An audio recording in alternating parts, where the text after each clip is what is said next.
I wanted to share with you these two pictures, not because they are anything more than the confirmation class of that particular year, but because they're some of the few pictures that have the color of the original sanctuary. So this is what we now call Crafts Hall in the chancel area, which is our gathering space in Crafts Hall currently, and the colors that were there. And these are some of the only pictures that I could find that have those colors. So I just kind of wanted to show what it looked like. Most of what we have is black and white of the time that the church inhabited this space for worship.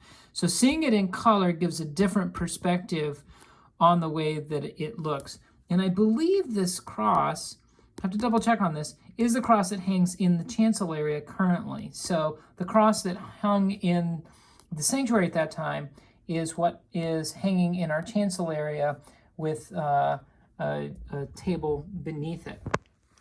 So it looks somewhat similar in color scheme to what we have now with the white and blue. It looks like a bluish color.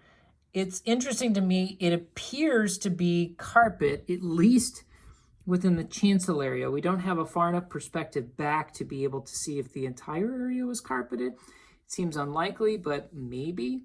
And the chancel area there in Crafts Hall has a window here which is covered, unless this is a different space, but this, I believe, is that space. It says confirmation class in 1958. It's the only class that I know, the only space that I know that looks like that. Easter Sunday. So I believe that is Crafts Hall.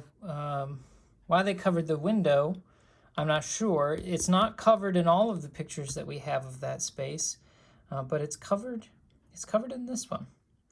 So it gives you a little perspective, at least on color, since mostly what we have is black and white, of what that space looked like at that time and the color scheme it had. There's an odd reflection going on in the exposure of this one, but you can see in that exposure, the reflections there, the lights that still are hanging in Crafts Hall, and some of the other elements that are part of that chancel area in this odd double exposure. But gives you a little perspective on what it would look like that to have some color photos. Do you know any of these people? If you do, maybe you can share who you see in that picture of this confirmation class of 1958.